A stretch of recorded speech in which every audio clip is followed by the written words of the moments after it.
Libro quinto. Combate de Perseo con Fineo. Mientras el heroico hijo de Dánae relataba estos hechos en medio del corro de los Cefenes, una multitud vociferante inunda el atrio de palacio, y no son gritos que pregonen la fiesta nupcial, más bien preludian una fiera contienda. La rapidez con que el festín degeneró en refriega bien pudiera compararse con el mar en calma que la furia desatada de los vientos encrespa levantando olas. Encabezando el gentío entró Fineo, temerario instigador de la guerra, quien blandiendo una jabalina de fresno con punta de bronce, «Aquí», dice, «aquí me tienes dispuesto a vengar el robo de mi prometida. Ni tus alas ni aun Júpiter convertido en falso oro te sustraerán de mi venganza». Y va a lanzar cuando le grita Cefeo: «¿Qué haces, hermano? ¿Qué designio te enfurece y empuja al crimen? Es así como agradeces tan gran servicio. Con ese premio pagas la vida de la que has salvado. Esta no te la ha quitado Perseo, si quieres saber la verdad, sino la siniestra voluntad de las Nereidas, sino el astado Amón, sino la bestia marina que venía a saciarse con mis entrañas.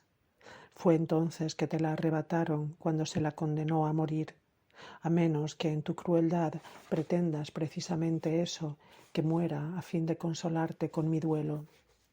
Sin duda no basta con que se la encadenase ante tus ojos y que tú, su tío y prometido, no le prestaras ayuda. Encima te va a molestar que alguien la haya salvado y le vas a arrebatar su recompensa.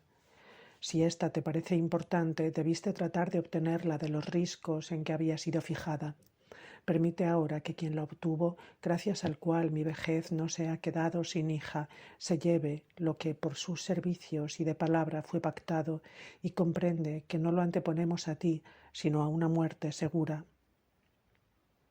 Nada responde Fineo, sino que mirándoles a él y a Perseo alternativamente, no sabe a cuál de los dos atacar, y tras breve vacilación, blandiendo la lanza con todas las fuerzas que le daba su cólera, la arrojó contra Perseo sin alcanzarle. Cuando se clavó en el lecho, saltó Perseo del colchón y enfurecido le arrojó la misma lanza, y hubiera traspasado el pecho de su adversario si Fineo no se hubiera refugiado tras el altar. Y, qué ignominia, un altar amparó a un criminal. Pero la punta fue a clavarse certera en la frente de Reto. Este, al caer y serle arrancado el hierro del hueso, se pone a patalear y salpica de sangre los manjares servidos. Y entonces la multitud se inflama en furiosos arrebatos, arrojan proyectiles, y hay quienes dicen que Cefeo debe morir junto con su yerno. Pero ya había salido Cefeo del umbral de palacio, invocando la justicia, la lealtad y a los dioses de la hospitalidad por testigos de que tal alboroto se producía muy a su pesar. Acude la belicosa Palas y protege con la égida a su hermano y le da ánimos. Había allí un indio, Atis, a quien la hija del río Ganges, Limnate, dio a luz, se cree, bajo cristalinas aguas. De eximia belleza que él acrecentaba con su rico atuendo, en la flor aún de sus 16 años y vestido con una clámide de púrpura tiria ribeteada con una orla de oro.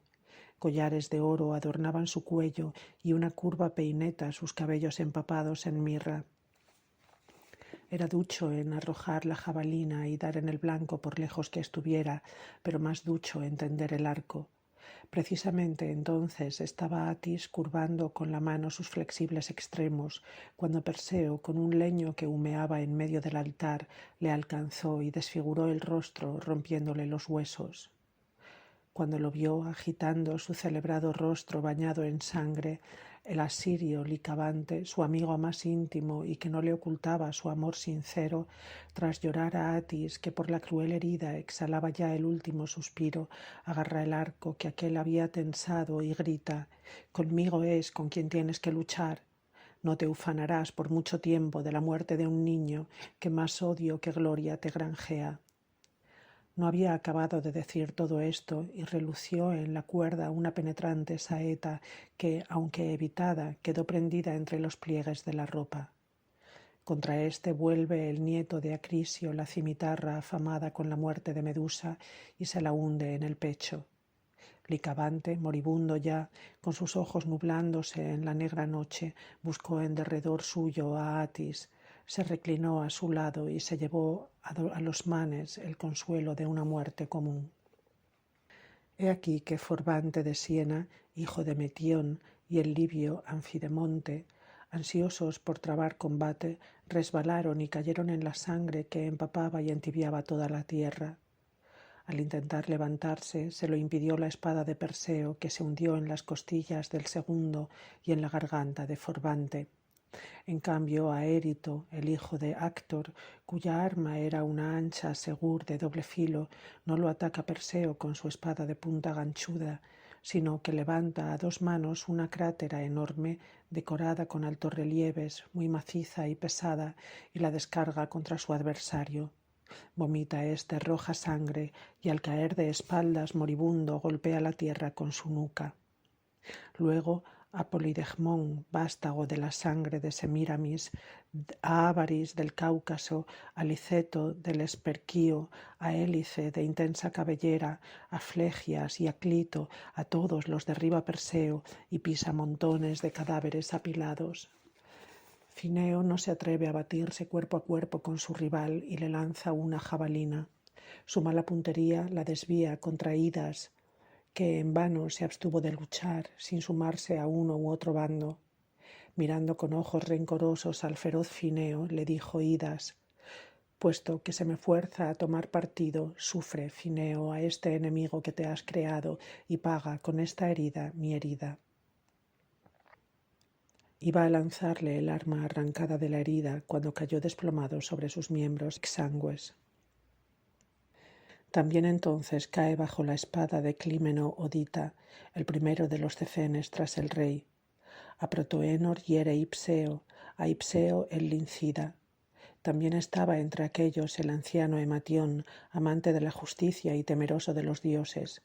Este, aunque los años le impiden guerrear, lucha con la palabra y avanza y maldice la criminal contienda. Mientras abrazaba el altar con manos temblorosas, Cromis le corta de un tajo la cabeza, que cayó al punto sobre el altar, y allí pronunció palabras de execración con la lengua aún medio viva y exhaló su alma en medio del fuego. A continuación, los hermanos gemelos Bróteas y Amón, invictos con los cestos, si con cestos pudieran ser vencidas las espadas, cayeron a manos de Fineo, y también Ampico, sacerdote de Ceres, con las sienes ceñidas con una blanca ínfula. Y a ti, Lampétida, porque no sirves para estos menesteres, sino para tañer la cítara acompañada del canto, pacífico quehacer, se te había ordenado amenizar el banquete y la fiesta con tu arte. Se mantenía él alejado y empuñando el inofensivo plectro, cuando Pétalo, burlándose, le dijo: «Cántale el resto a los manes de la Estige», y le clavó la punta de la espada en la sien izquierda. Cae y con sus dedos moribundos toca de nuevo las cuerdas de la lira, y por azar fue una melodía lastimera. Pero no consiente el feroz Licormas que haya caído impunemente, y quitando de la jamba derecha de la puerta una sólida tranca, la rompió contra el cráneo de Pétalo en medio del cogote. Aquel se desplomó en tierra a la manera de un ternero inmolado. Intentaba el cinicio Pélates arrancar también la tranca de la jamba izquierda. Mientras lo intentaba, atravesó su diestra la jabalina del marmárida Córito y quedó clavada al madero. Allí sujeto le traspasó avante el costado, pero él no se derrumbó. Al morir quedó colgado de la jamba que le retenía la mano. También es abatido Meláneo, partidario del bando de Perseo, y Dórilas, el más rico de la campiña de los Nasamones, Dóridas, rico en tierras. No había otro que poseyera más vastos dominios ni que acumulara tantos montones de incienso. El hierro arrojado contra él penetró de través en su ingle. El sitio es mortal. Cuando el autor de la herida, Alcioneo de Bactriana, lo vio entre estertores de agonía y con los ojos extraviados, le dijo: «De entre tantos campos, ten la tierra que pisas», y abandonó el cuerpo exangüe. Contra él arroja la lanza, arrancada de la herida aún caliente, Perseo con ánimo vengador. El proyectil alcanza de lleno la nariz y traspasa la nuca, sobresaliendo por ambas partes, y guiándole su mano la fortuna, derribó a Clitio y a Clanis, nacidos de la misma madre, con 2 golpes diferentes, pues una lanza de fresno, blandida por su vigoroso brazo, traspasó ambos muslos de Clitio. Clanis mordió con su boca una jabalina. Murió también Celadón de Mendes, murió Astreo, nacido de madre palestina, de padre desconocido, y Etión, sagaz en otro tiempo para prever el futuro, pero defraudado entonces por un falso agüero, y Toactes, el escudero del rey, y Agirtes, el infame parricida. Pero resta mucho más que lo ya hecho, pues todos sienten deseos de aplastarlo a él solo. Por doquier le acometen las huestes conjuradas en pro de una causa que combate el mérito y la lealtad. De su parte están su suegro, en vano leal, su reciente esposa y su suegra, quienes le animan y llenan el palacio con sus gritos. Pero los ahoga el estrépito de las armas y el gemir de los caídos, y mientras tanto Belona inunda de copiosa sangre aquel hogar mancillado y reaviva y provoca las refriegas. Al héroe, uno solo, Fineo, y 1000 partidarios de Fineo lo han cercado. Pasan volando los dardos, más numerosos que el granizo invernal, a derecha e izquierda, junto a sus ojos y oídos.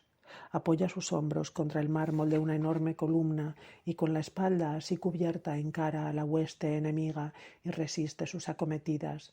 Le acometía por la izquierda Molpeo de Caonia, por la derecha el nabateo Equemon, como una tigresa acuciada por el hambre que al oír los mugidos de 2 rebaños en extremos opuestos del valle no sabe sobre cuál abalanzarse y arde en deseos de abalanzarse sobre los 2, así Perseo, dudando si lanzarse a la derecha o a la izquierda, ahuyenta a Molpeo de una estocada que le traspasa el muslo y se contenta con su retirada, porque no le da respiro Equemon, que, enfurecido y ansioso de asestarle un golpe en lo alto del cuello, descargó su espada con tal desmedida fuerza que la rompió al golpear el borde de la columna. La hoja de metal saltó y se clavó en la garganta de su dueño. Con todo, aquella herida no era lo suficientemente grave para causarle la muerte. Mientras tembloroso tiende en vano sus brazos inertes, lo traspasó Perseo con la cimitarra quilénide.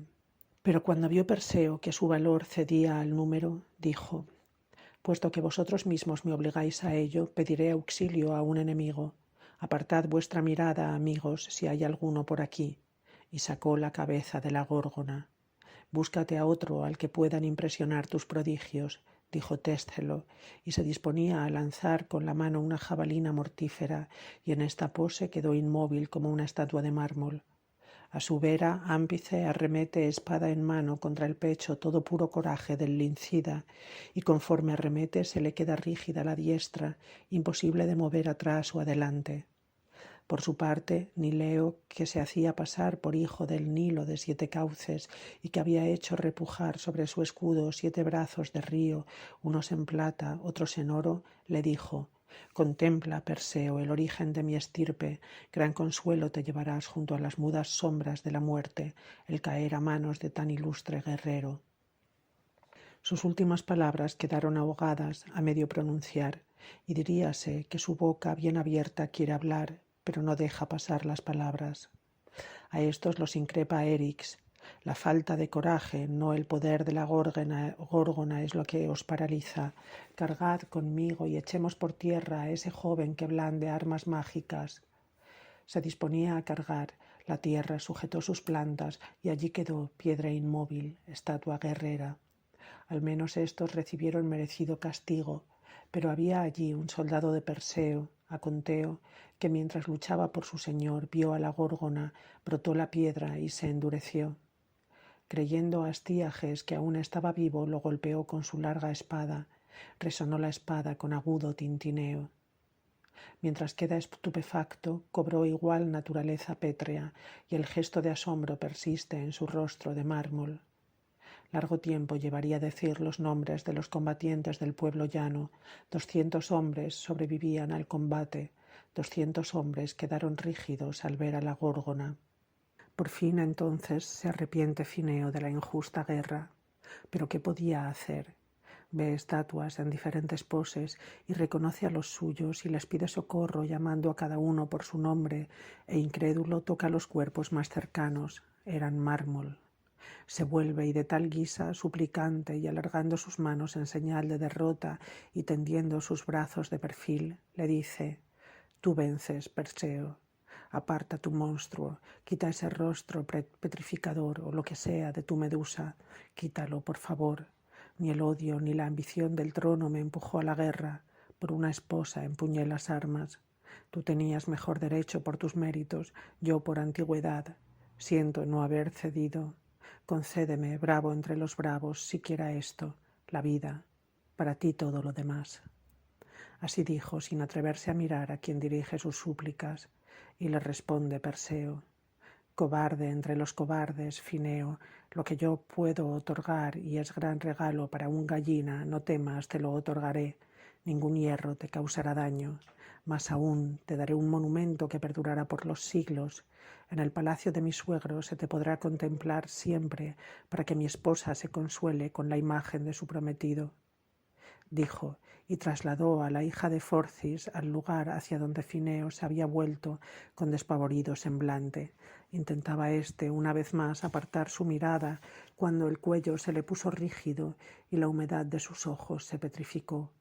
Pero su gesto cobarde, su cara suplicante, sus manos humilladas y su pose servil, allí quedaron en el mármol. Acontecimientos posteriores de Perseo. Victorioso, el biznieto de Abante franquea junto con su esposa los muros de su patria, y paladín y vengador de su abuelo, que no lo merecía, ataca a Preto. Pues tras expulsar a su hermano con las armas, Preto se había enseñoreado de la fortaleza de Acrisio. Pero ni por la fuerza de las armas ni con la fortaleza vilmente capturada pudo resistir la torva mirada del monstruo de cabellos de culebras. A ti, sin embargo, Polidectes, señor de la pequeña Sefiros, ni el valor de este joven, probado en tantas hazañas, ni sus infortunios te habían ablandado, sino que, insensible, le profesas un odio inexorable, y tu injusta cólera no tiene límites. Intentas incluso rebajar su gloria y sostienes que la muerte de Medusa es pura invención. Yo te daré pruebas de que es verdad. «No miréis», dice Perseo, y con el rostro de Medusa convirtió el rostro del rey en piedra exangüe. Pegaso. Hasta aquí la Tritonia dio compañía a su hermano nacido de una lluvia de oro. Luego se rodea de una nube hueca y abandona Sefiros, dejando a su derecha Quitnos y Guíaros. Y por el camino que le pareció más corto por encima del mar se dirigió a Tebas y al virginal Helicón.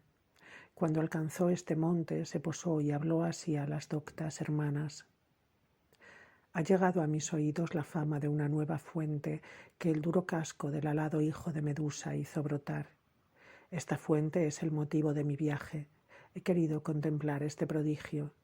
A él lo vi yo nacer de la sangre de su madre.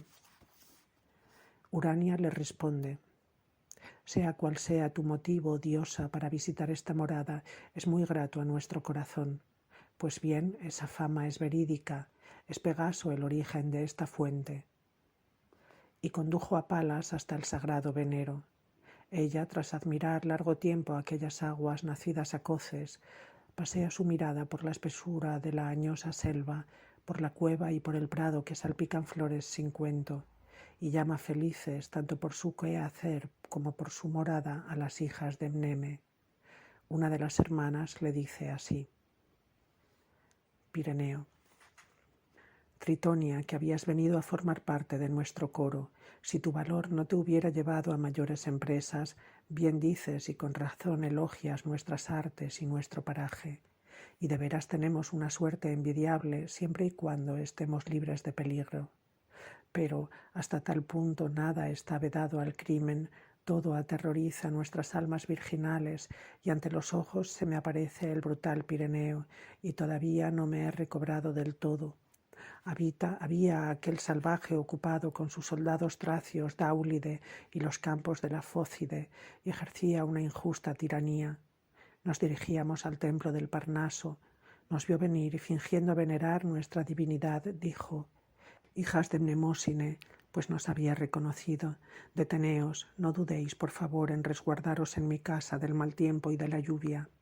Llovía, en efecto. Muchas veces los inmortales han entrado en cabañas más humildes. Emocionadas por su invitación y visto el mal tiempo, le asentimos y penetramos con él en el zaguán de su casa. Había dejado de llover. La brisa del sur dio paso al viento del norte y los negros nubarrones huían de un cielo otra vez despejado. Sentimos el impulso de marcharnos. Cierra su casa Piraneo y se dispone a forzarnos. A esto escapamos poniéndonos las alas.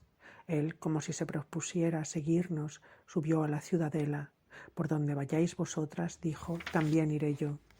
Y se arroja el insensato desde las almenas de la torre más alta. Cae de cabeza y rompiéndose el cráneo golpea moribundo el suelo enrojecido con su sangre criminal. Las Piérides, 1. Hablaba la musa. Por los aires sonaron alas y de lo alto de las ramas llegaban voces saludando. Alza la mirada y busca desde donde hablan aquellas lenguas que articulan tan claro y cree la hija de Júpiter que es un ser humano quien habla. Era un pájaro y hasta 9 se habían posado en las ramas, deplorando su suerte, 9 urracas que todo lo imitan.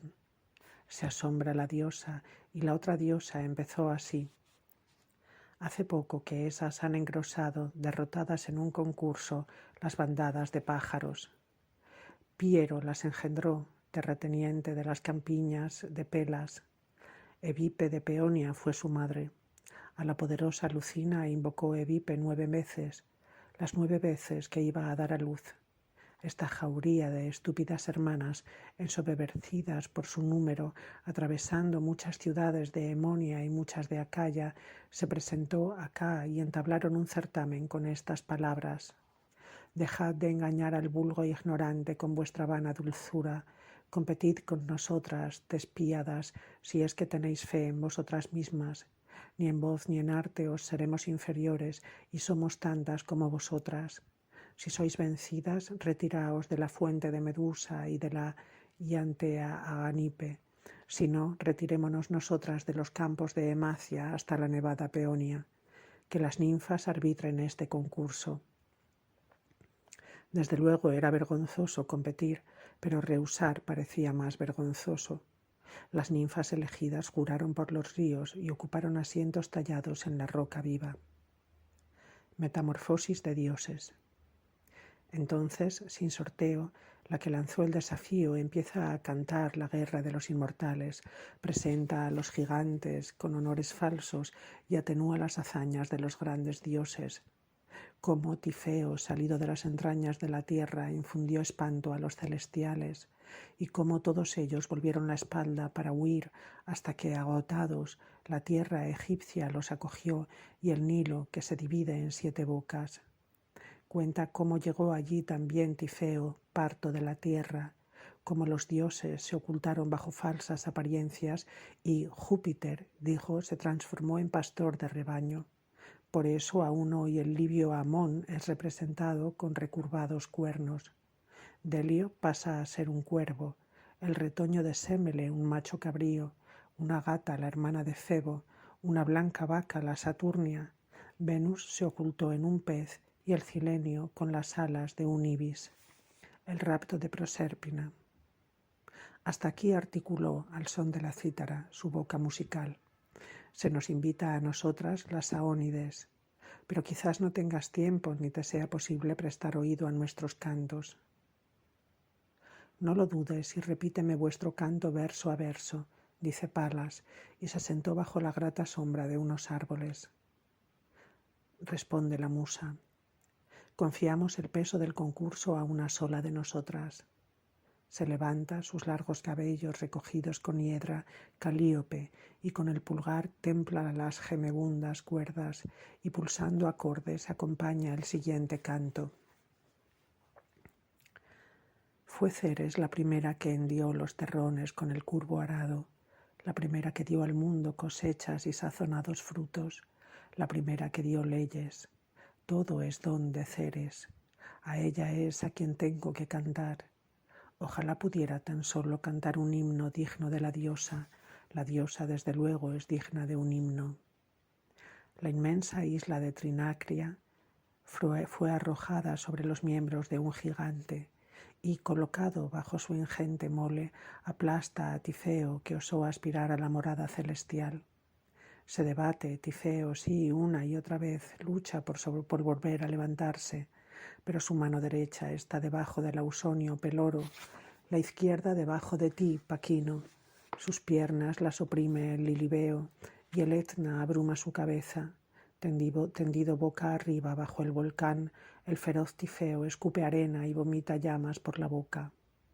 Muchas veces pugna por sacudirse el peso de la tierra y por echar rodando de su cuerpo ciudades y montes enormes. Entonces tiembla la tierra y hasta el rey de los silenciosos teme que el suelo se abra y, entreabierto por una amplia hendidura, por ella penetre la luz y aterrorice a las trémulas sombras. Temiendo tal catástrofe, había salido el soberano de su morada tenebrosa y, montado en su carro de negros caballos, recorría precavido los cimientos de la tierra siciliana.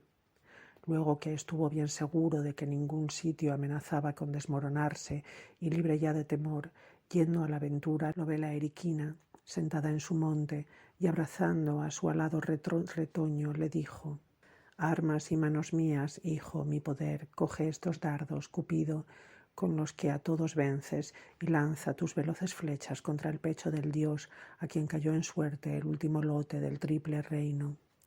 Tú subyugas y domeñas a los celestiales y al mismo Júpiter, tú a los dioses del mar y al que gobierna a los dioses del mar. ¿A qué espera el tártaro? ¿Por qué no ensanchas el imperio de tu madre y el tuyo? Se trata de una tercera parte del mundo. Y con todo en el cielo, qué paciencia tenemos ahora, se nos desprecia y la fuerza del amor disminuye a la par que la mía. ¿No ves cómo Palas y Diana cazadora se me han alejado? También la hija de Ceres, si lo permitimos, será virgen, pues alimenta las mismas aspiraciones. Pero tú, por nuestra soberanía compartida, si la estimas, une a la diosa con su tío». Así habló Venus.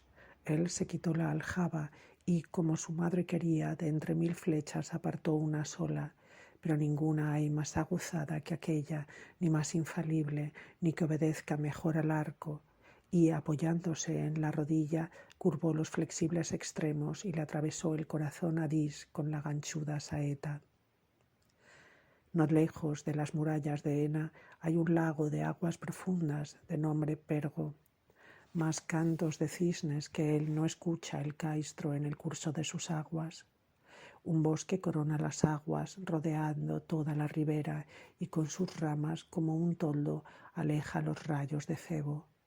Las ramas dan fresco, la tierra húmeda flores multicolores, la primavera es perpetua. Mientras en aquella espesura Prosérpina juega y coge violetas y blancos lirios, y mientras con entusiasmo de niña llena cestas y el regazo y se esfuerza por superar en la tarea a sus amigas, verla, amarla y raptarla, Dis, fue apenas un segundo. Hasta tal punto es de impaciente el amor. La diosa, aterrada, llama con gritos desesperados a su madre, a sus amigas, pero más veces a su madre. Se desgarró el vestido desde el cuello y las flores recogidas se le cayeron de su túnica desceñida. Y tan grande era la inocencia de sus años infantiles que incluso esta pérdida causó dolor a la doncella. El raptor conduce su carro, apremia a sus caballos llamando a cada uno por su nombre y a lo largo de sus cuellos y crines sacude unas riendas manchadas de negruzco orín y atraviesa lagos profundos y los pantanos de los palicos que huelen a azufre y borbotean a través de hendiduras de la tierra y por donde los baquíadas, raza originaria de Corinto, la entre dos mares, fundaron sus murallas en medio de puertos desiguales. Hay entre Cíane y Aretusa, la de Pisa, un golfo donde las aguas se aglomeran, encerradas entre dos estrechos promontorios. Allí vivía la que dio su nombre a una laguna, Cíane, la más célebre entre las ninfas sicilianas. Se asomó ella en medio de sus aguas sobre la superficie hasta el vientre y reconoció a la diosa. «No iréis lejos», dijo. «No puedes ser yerno de Ceres contra tu voluntad. Debiste cortejarla, no raptarla. Y si se me permite comparar pequeñeces con grandezas, también a mí me amó Anapis, pero me casé conquistada por sus ruegos, no aterrada como ella, dijo, y extendiendo los brazos en opuestos sentidos les cerró el paso. No contuvo más su cólera el Saturnio, y apremiando a sus terribles caballos, lanza con su poderoso brazo el cetro real y lo hunde en las profundidades del abismo. La tierra golpeada dejó paso abierto hasta el Tártaro y acogió por la boca del cráter al carro lanzado en picado. Cíane, apenada por el rapto de la rosa y el desprecio de la soberanía de sus aguas, lleva silenciosa en su corazón una herida inconsolable y se derrite toda en lágrimas y se reduce a aquellas aguas de las que antes había sido gran divinidad. Hubieras visto sus miembros ablandarse, los huesos doblarse, las uñas perder su dureza. De todo el cuerpo, las partes más delgadas se hacen líquidas las primeras, los cabellos azulados, los dedos, las piernas y los pies, pues corto trecho hay de finos miembros a heladas aguas. Luego los hombros, la espalda, los costados y el pecho se desvanecen y transforman en riachuelos. Por último, en lugar de la sangre viva, penetra en sus podridas venas el agua clara y no queda nada que pudieras agarrar. Entretanto, la angustiada madre busca en vano a su hija por toda la tierra y por todo el mar. Ni la aurora, cuando llega con sus cabellos húmedos, ni el éspero la han visto descansar. Ella ha encendido en el Etna pinos en llamas para sus dos manos y los ha llevado sin descanso a través de las heladas tinieblas. Y de nuevo, cuando el bondadoso día había apagado las estrellas, buscaba a su hija desde donde el sol se pone hasta donde el sol nace. Fatigada por el esfuerzo, sentía sed y ninguna fuente había refrescado su boca cuando vio casualmente una choza con techo de paja y llamó a su humilde puerta. De ella sale una vieja, ve a la diosa que le pide agua y le dio una bebida dulce que antes había cubierto con harina de cebada tostada. Mientras bebe lo que le han dado, un mocoso descarado e insolente se detuvo ante la diosa, se rió y la llamó glotona.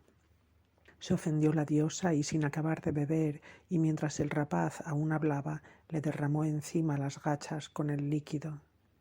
La cara se impregna de manchas y donde poco antes tenía brazo tiene ahora patas. A sus miembros transformados se añade un rabo y, para que no sea grande su poder de dañar, es encogido y su tamaño es menor que una lagartija.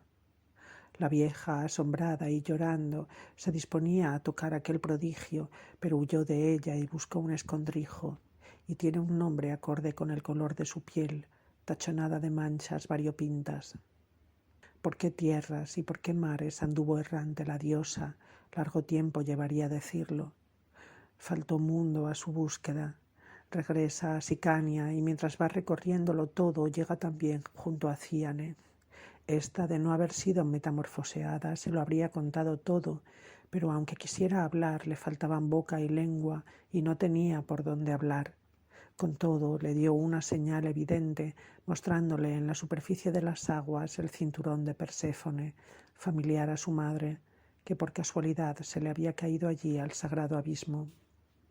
En cuanto lo reconoció, como si entonces se enterara por fin de su rapto, se mesó la diosa sus despeinados cabellos y se golpeó los pechos una y otra vez con las manos. Aún no sabe dónde está, sin embargo recrimina a todas las tierras, las llama ingratas e indignas del don de las cosechas, y más que a ninguna, a Trinacria, donde ha dado con el rastro de su hija perdida. Por eso con mano cruel rompió allí los arados que revuelven los terrones y en su cólera dio pareja muerte a los labradores y a los bueyes de labor, ordenó a los campos no germinar la simiente depositada y malogró las semillas. La fertilidad de aquella tierra, celebrada por el ancho mundo, decae y resulta falsa. Las mieses mueren nada más despuntar y unas veces las malogra el excesivo sol, otras la excesiva lluvia, y tanto las inclemencias como los vientos las dañan, y los pájaros voraces se llevan las semillas arrojadas. La cizaña, los abrojos y la grama inextinguible arruinan los trigales. Entonces La amada de Alfeo sacó la cabeza de las aguas Eleas, apartó de la frente hacia las orejas los chorreantes cabellos y dijo: Madre de una doncella buscada por todo el mundo y madre de las cosechas, pon término a tus inmensas tribulaciones y no montes en cólera enfurecida contra una tierra que te es fiel. Madre de una doncella buscada por todo el mundo y madre de las cosechas, pon término a tus inmensas tribulaciones y no montes en cólera enfurecida contra una tierra que te es fiel. Esta tierra es inocente, a su pesar se abrió al raptor. Y no estoy suplicándote por mi patria, vine aquí como refugiada. Mi patria es Pisa y de Elis procede mi estirpe. Vivo en Sicania como extranjera, pero más grata que cualquier otro suelo es para mí esta tierra. Aquí tengo ahora yo, Aretusa, mi hogar, aquí mi casa, protégela tú, grandísima bienhechora. ¿Por qué me he movido de lugar y a través de las olas de tan vasto mar he arribado a Ortigia? Ya llegará el momento oportuno para contártelo, cuando estés libre de angustia y con el rostro menos airado. La tierra abierta me ofrece un camino y arrastrada por debajo de profundas cavernas, saco aquí la cabeza y contemplo unos astros nada familiares. Pues bien, mientras me deslizo bajo tierra por el abismo Estigio, vi allí con mis propios ojos a tu Prosérpina. Estaba ella triste de veras y con el pánico aún en su rostro, pero así todo es reina y emperatriz del mundo oscuro y la poderosa consorte del soberano infernal. Oído esto, la madre se quedó inmóvil como una piedra y durante largo rato pareció ida. Cuando su intenso estupor lo sacudió un dolor no menos intenso, se aleja en su carro hacia los aires celestes. Allí, con el rostro ensombrecido, se presentó ante Júpiter, sueltos los cabellos e indignada, y dijo: He venido a suplicarte, Júpiter, por mi sangre y por la tuya. Si no encuentra favor la madre, que al menos la hija conmueva a su padre. Que no te preocupe ella menos, te lo suplico, pues es fruto de un parto mío. Hete aquí, que tras buscarla largo tiempo he encontrado al fin a mi hija, si puede llamarse encontrar a tener la certeza de haberla perdido, o si a saber dónde está puede llamarse encontrarla.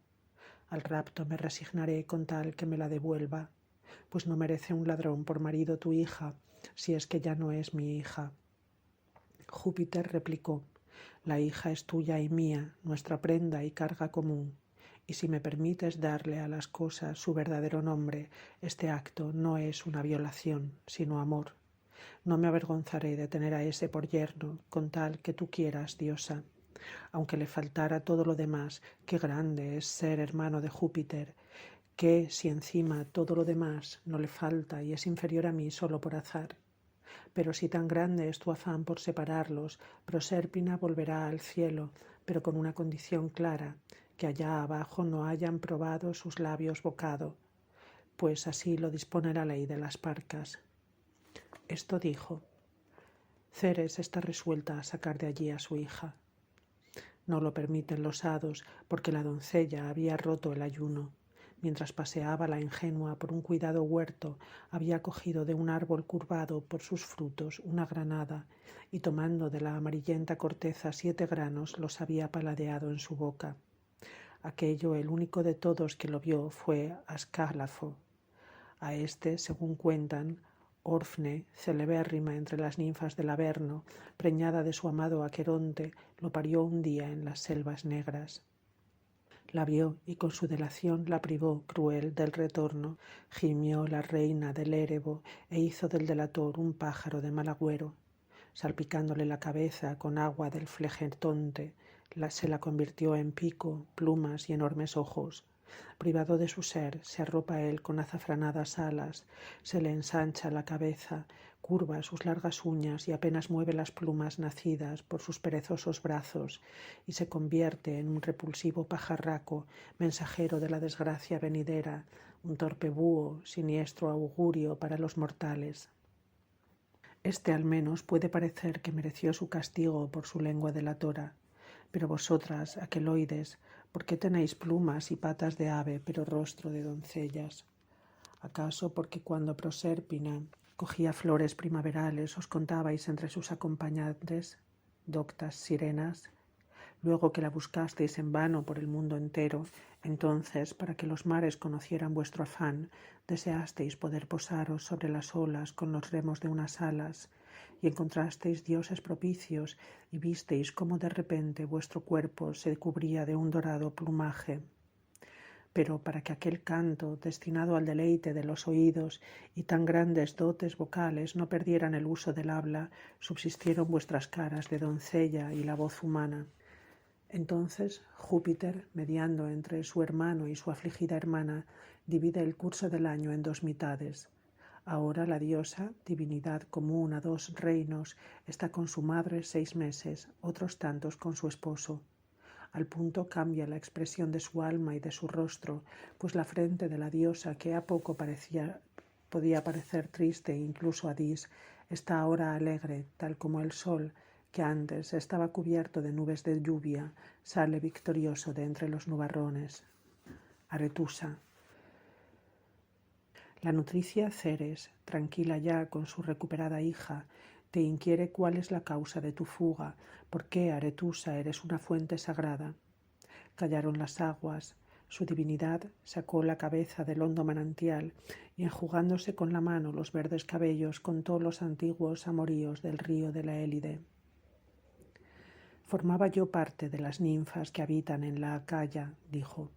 Ninguna otra recorría con mayor entusiasmo que yo los bosques, ni con mayor entusiasmo tendía las redes. Y aunque jamás pretendí fama de hermosa, aunque era robusta, tenía fama de hermosa. Y no me agradaban los elogios desmedidos de mi hermosura, y de lo que otras suelen alegrarse, del don de su cuerpo, rústica como soy, me avergonzaba y me parecía un crimen gustar. Volvía cansada, recuerdo, del bosque del Estinfalo. Hacía calor y la fatiga duplicaba el agobiante calor. Encontré aguas que discurrían sin remolinos, sin murmullo, transparentes hasta el suelo. A través de ellas se podían contar todas las piedrecitas del fondo y pensarías que apenas se movían. Blancos sauces y chopos alimentados por las aguas daban por sí solos sombra natural a las escarpadas riberas. Me acerqué y me mojé primero las plantas de los pies, luego hasta las rodillas, y no contenta con eso, me desnudo, coloco en un curvo sauce mis suaves ropas y me sumerjo desnuda en las aguas. Mientras las yendo y recojo, deslizándome de mil maneras y agito y muevo los brazos, percibí cierto rumor en medio del cauce y asustada salgo a la ribera más cercana del manantial. ¿A dónde vas tan deprisa, Aretusa? Me gritó el Alfeo desde sus aguas. ¿A dónde vas? Me volvió a gritar con voz ronca. Tal como estaba, huyo, sin ropas. Mis ropas estaban en la otra orilla. Tanto más me acosa él y se abrasa, y porque estaba desnuda le parecí más fácil presa. Así corría yo, así me perseguía aquel salvaje, como suelen huir del halcón las palomas con alas temblorosas, como suele el halcón acosar a las trémulas palomas. Hasta Orcómeno, la Psofide, el Cilene, los valles del Ménalo, el helado Erimanto y Elis aguanté corriendo. Y no era él más rápido que yo, pero no podía yo, inferior en fuerzas, resistir por más tiempo la carrera. Él era capaz de soportar un largo esfuerzo. Aún así, corrí por campos, por montes cubiertos de árboles, y por riscos y peñas, y por donde ningún camino había. El sol estaba a mi espalda. Vi como una larga sombra ante mis pies me precedía, a menos que fuera el temor quien la viera. Pero cierto que el estruendo de sus pies me espantaba y el poderoso jadeo de su boca resollaba sobre las cintas de mi cabello. Agotada por el esfuerzo de la huida, dije: «Me atrapa. Socorre, Diana, a tu escudera, a quien tantas veces diste a llevar tu arco y las flechas encerradas en la aljaba». La diosa se conmovió y tomando una espesa nube la arrojó sobre mí. Da el río vueltas alrededor mía, envuelta en tinieblas, y sin saber dónde estoy, busca en torno a la hueca neblina. 2 veces recorrió sin verme el lugar donde la diosa me había ocultado, y 2 veces me llamó: Aretusa! Aretusa! ¿Qué ánimos tendría yo entonces, desdichada de mí? No eran los de la cordera al oír lobos aullando alrededor de los altos rediles, o la liebre que escondida en un espino descubre los hocicos hostiles de los perros sin atreverse a mover un músculo. Con todo, no se aleja, pues no ve más allá rastro de pies. Vigila la nube y el lugar. Mientras me acecha, un sudor frío invade mis miembros y unas gotas azuladas ruedan por todo mi cuerpo. El sitio por donde muevo mis pies mana agua, de mis cabellos cae rocío, y con mayor rapidez que ahora te lo cuento, me convierto en manantial. Pero el río reconoce las aguas amadas, y abandonando la figura humana que había tomado, tornó a su naturaleza líquida para mezclarse conmigo. La Delia resquebraja la tierra, y yo, sumergida en negras cavernas, arribo a Ortigia, tierra grata por llevar el sobrenombre de mi diosa y la primera que me sacó a los aires de arriba. Triptólemo. Hasta aquí Aretusa. La diosa de la fertilidad unció a su carro 2 serpientes, embridó sus bocas con frenos y viajando por los aires entre el cielo y la tierra, condujo su carro ligero a la ciudad de la Tritónide. Allí entregó semillas a Triptólemo con la orden de sembrar unas en tierras baldías, otras en tierra hacía tiempo en barbecho. Ya había volado el joven por encima de Europa y la tierra de Asia. Se encamina entonces hacia las costas de Escitia. Reinaba allí Linco. Visita aquel la casa del rey. Preguntado por dónde vino, el motivo de su viaje, su nombre y su patria, dijo: mi patria es la famosa Atenas, Triptólemo mi nombre. No he venido en barco por mar ni a pie por tierra. El aire abrió para mí un camino. Os traigo los dones de Ceres para que, esparcidos por anchos campos, os den fértiles cosechas y sazonados frutos. El bárbaro siente envidia y para ser él mismo el autor de tan gran don lo recibe como huésped y cuando le abruma el sueño la ataca con la espada. A punto de traspasarle el pecho, Ceres lo convirtió en lince y ordenó al joven Mopsopio arrear de nuevo sus sagrados corceles por el aire. Las Piérides II. Había acabado su docta canción la más venerable de nosotras. Las ninfas dijeron al unísono que habían vencido las diosas que habitan el Helicón. Como las vencidas profirieran insultos, dije yo: puesto que no os basta con haberos merecido un escarmiento por vuestro desafío, sino que a vuestra culpa añadís las injurias, y nuestra paciencia no es ilimitada, pasaremos al castigo y llegaremos hasta donde nos lleve la ira.